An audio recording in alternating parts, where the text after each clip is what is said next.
My name's Maya, welcome back to Maya Makes Stuff, and today I'm going to be talking about the recent costume that I made for the 2022 Minnesota Renaissance Festival.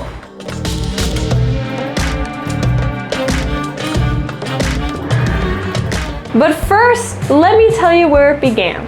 I was scrolling through Pinterest one day looking for a little bit of Renaissance inspiration when all of a sudden I saw it. The perfect Renaissance costume. It was this drawing made by a woman named Liliana Shadyan, who has a bunch of really cool Dungeons and Dragons art, and I just knew that this was the costume that I wanted to be wearing at the Renaissance Fest. Just look at it, it's so utterly badass. She has these amazing like raven feathers and stuff, all this war paint, and it's just, it's so cool. This was who I wanted to be for the Renaissance Festival.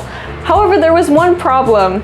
I kind of suck at sewing. I've never made a crop top, leggings, all of my seams are like kind of absolute crap. So there was a lot of new elements in this costume that I have never tackled before. However, I did do them, and this is how. To make the crop top, I grabbed my favorite and only crop top, and then proceeded to chop it into a million pieces to get an amazing pattern.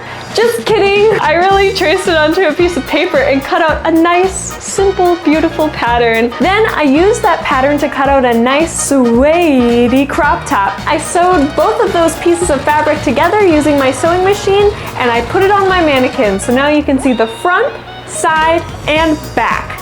And if you zoom in super close, you may even catch a glimpse of my elbow lurking in the background. The crop top was looking a little bit too nice for my taste, so I decided it was time to weather it. Weather it. Post-production Maya here, I could not find the footage of me actually weathering my crop top, so I have this itty-bitty, teeny-weeny, tiny little mini crop top that I cut out that I'm going to show you a dramatic reenactment of me weathering it. Essentially, all I did was I took some acrylic paint and I watered it down a bunch, and then I slathered it all over my crop top. And you may be wondering why not just use dye. Well, this is actually polyester fabric, so dye is not going to actually work. So I just used my acrylic paint method, and then I made my first mistake, which was putting my freshly slathered with acrylic paint crop top in the dryer. Now, I would not recommend this because I ended up spending the next 30 minutes washing the dryer out. So learn from my mistakes. Do not put your freshly painted crop tops in the dryer. All right, now that crop top's looking nice and dirty, let's make some leggings. For those of you who don't know, stretchy pants are a very important part of the Renaissance Festival. I don't know if ye old stretchy pants were actually around in the 16th century. However, they're definitely around at the Renaissance Festival. So I needed to make myself a pair of these stretchy pants. To do this, I found a pair of leggings from the thrift store that fit me, and then I proceeded to actually cut these into pieces for a pattern to use. I used my nice patterns to cut out some suede that I then sewed into some wonderful leggings.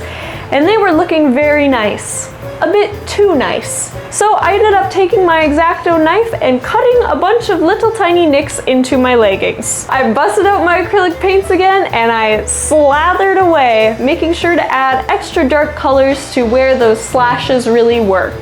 After I painted my acrylic pants, I did not put them in the dryer. Instead, I hung them up because wisdom. At this point, my costume was looking as though I had had a really rough time getting to yoga class. But don't worry, we will make this yogi look more like a woodland druid badass princess by adding a cape and skirt.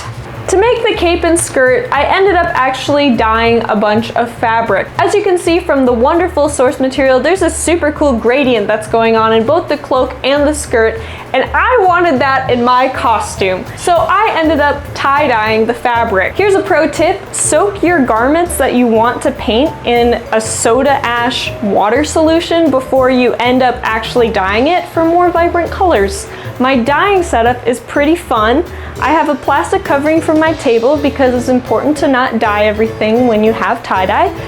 Then I have turkey tray number 1, which is going to be handling the majority of those dark colors. And then I have turkey tray number 2 for the lighter colors. And I ended up putting a cookie sheet right on top turkey tray number 2 so that I could rest my lighter colors at a higher elevation than my darker colors, and this would make it so that there would be less bleeding of those darker greens into my yellows. After everything was dyed and rinsed out, I ended up making a nice waistband out of that fake suede. Then I draped my skirt around it and sewed it together. I cut long slits up the skirt so that I could show off my awesome leggings. I threw the skirt in the wash so that I could get some awesome fraying. Look at that cool fraying. So cool. And then you know what time it is? It's weathering time! How can we forget about weathering? To weather this skirt, I ended up cutting a little bit of nicks into the skirt, and then once again taking that wonderful watered down acrylic paint, I went around all of the edges on the waistband and also around all of the little nicks that I made in the skirt.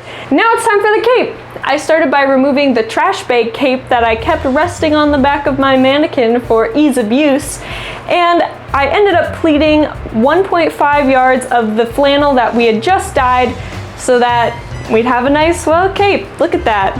I sewed those pleats together. I chopped off the bottom bit because, you know, weathering. I folded the collar over, sewed it, threw a string through it, and we're done.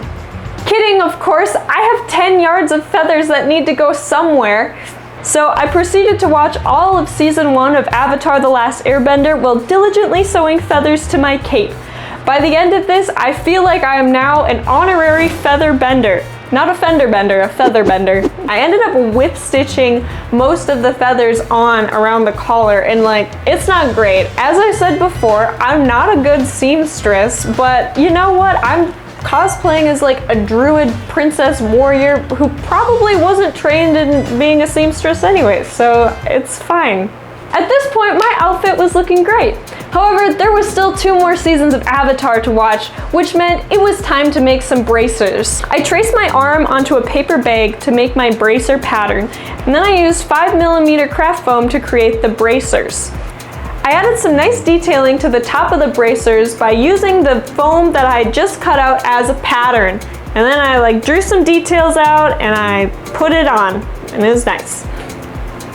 The next step was to glue Morphox suede on top of the foam, but this is where my second big mistake came in because I decided to use something that wasn't hot glue. Lesson learned. I'm sure you can guess what the next step was after I finally got that suede glued on. Of course, it's weathering. And boy, does it make a difference. Just look at that. Look at how much of a difference that makes. It's great. At last, I used my heat gun to shape these flat cookie little bracers into like actual protect your forearm bracers. I hot glued on some Velcro, covered that Velcro with 2mm foam, and boom! There's the bracers, all done. They look pretty cool. For the accessories, I used some clay to make teeth and bones. I just rolled it out while watching season 2 of Avatar: The Last Airbender. Then I painted some fabric strips burnt umber. This was not with watered down paint. I wanted it to look all shiny and glossy, so it's just thick paint slathered on there. And then I sewed them into this sort of crossbody looking thing. I sewed some teeth slots onto the crossbody thing and I slipped the teeth in. Oh, I also glued some fake leaves onto it. That was pretty cool. Finally, we have the waist belt, which is made up of a glass jar that I filled with little tiny clay balls that I painted red, a coin purse for my phone, and wallet. Always remember when making costumes to add places to store your phone and wallet. We live in the 21st century, you just gotta do it. I also added a string of bones created by gluing those little clay bones that I made onto my strip of painted leather, and that was the waist belt. Oh my gosh, I almost forgot about the shoes. The shoes were made out of a stylish pair of clogs that my mom no longer wanted, so I took my X-Acto knife to them and then used hot glue to glue 4 main strips that would act as the ties to my shoes. Then I mummified the shoes with more fake suede and hot glue. And oh yeah, I weathered them as well. Who would have guessed? I really should have made like a weathering montage or something, but... And with that, finally the whole costume was finished. Here's some glam shots.